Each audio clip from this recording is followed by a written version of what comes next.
Какво е това? Любов? Обич? Усещане за цялост? Сливане? Лудост? Диагноза? Море?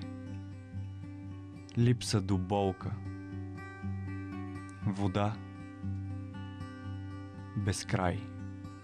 Или слабо солено езеро? Как да контактуваш с него, без да го нараниш, без да го изплашиш?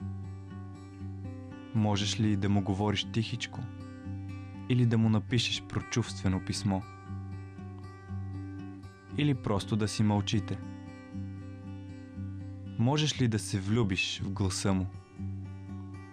Можеш ли да чакаш безкрайно, за да чуеш гласа му?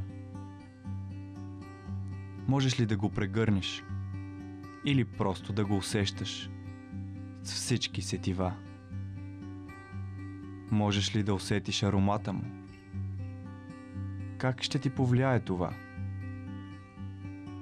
Можеш ли да го погалиш нежно или да го гледаш в очите? Те дали ще са широко отворени или ще ги притвори? Ще ти разреши ли?